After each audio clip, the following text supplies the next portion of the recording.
news that came out from the Fed. Last year, I told you when the Fed's first draft policy paper on digital currencies came out that this would happen, that they are now going to war against cryptocurrencies. And this is the way it's going to happen. First, demonize cryptos. Yellen and Powell have already done this several times. They're going to say it's used by criminal organizations, or they're so volatile, they're robbing investors of value, and they're easily manipulated by markets. You know why it's so volatile? Because the government is screwing around with it.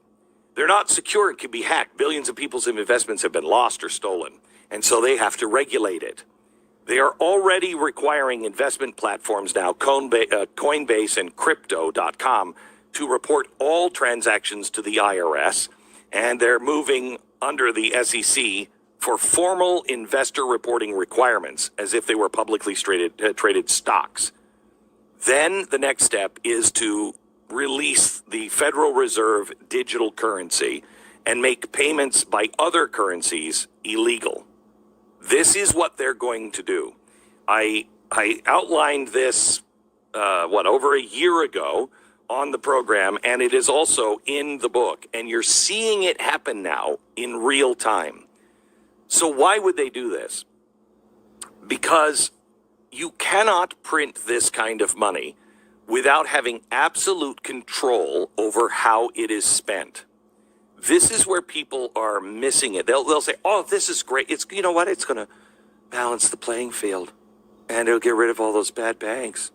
And it'll be great because, I don't care. I'm not spending my money on something that, is illegal. So I don't care if they watch every dime that comes in and out. You are not thinking this through.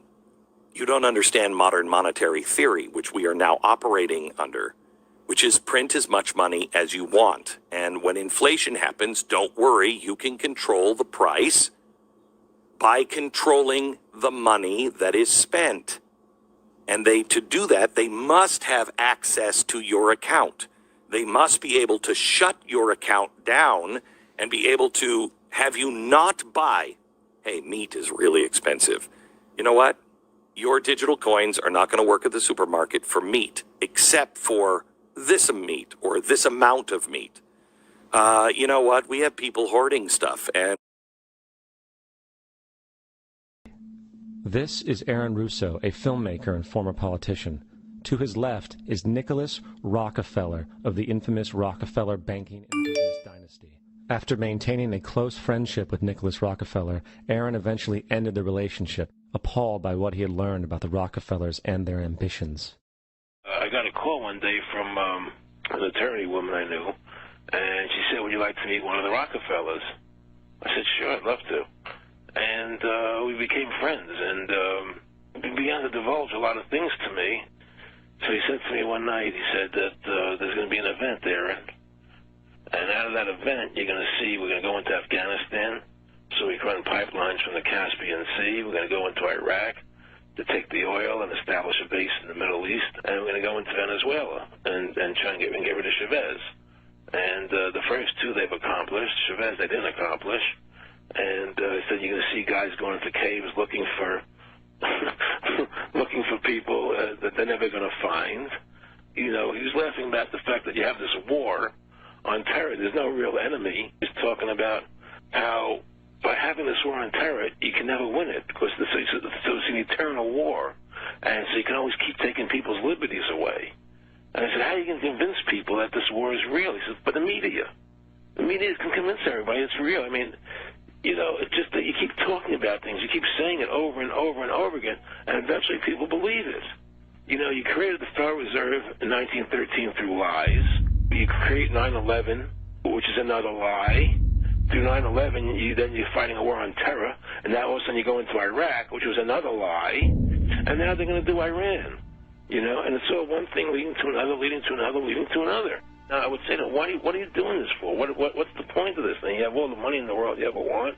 You have all the power. I said, you're hurting people. It's not a good thing. And he would say, what do you care about the people for? Take care of yourself and you take care of your family.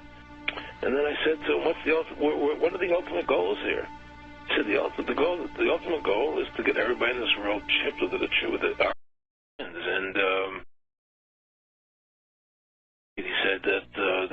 event there. They're never going to find. The media can convince everybody it's real. I mean, you know, it's just that you keep talking about things. You keep saying it over and over and over again, and eventually people believe it.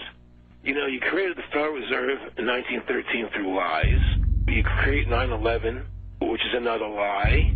Through 9/11, you're fighting a war on terror, and now all of a sudden you go into Iraq, which was another lie, and now they're going to do Iran. You know, and it's all one thing leading to another, leading to another, leading to another. Now, I would say, what are you doing this for? What's the point of this thing? You have all the money in the world you ever want.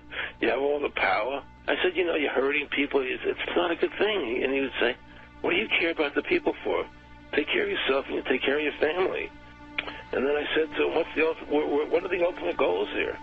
He said, the ultimate goal is to get everybody in this world chipped with the RFID chip and have all money be on those chips and everything on those chips. And if anybody wants to protest what we do or violate what we want, we just turn off their chip. That's right, microchipped.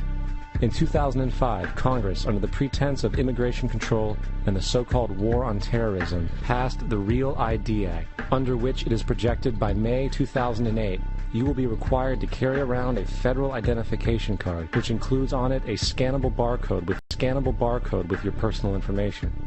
However, this barcode is only an intermediary step before the card is equipped with a VeriChip RFID tracking module, which will use radio frequencies to track your every move on the planet.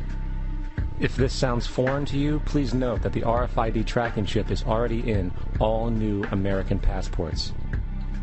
And the final step is the implanted chip, which many people have already been manipulated into accepting under different pretenses. Step is the implanted chip, which many people have already been manipulated into accepting under different pretenses. We have a Florida family who are really pioneers in a brave new world. They have volunteered to be the first ever to have microchip identification devices implanted into their bodies. After 9/11, I was really concerned with the security of my family. I wouldn't mind having something planted permanently in my arm that would identify me. In the end, everybody will be locked into a monitored control grid where every single action you perform is documented. And if you get out of line, they can just turn off your chip, for at that point in time, every single aspect of society will revolve around interactions with the chips. This is the picture that is painted for the future if you open your eyes to see it. A centralized one-world economy where everyone's moves and everyone's transactions are tracked and monitored, all rights removed.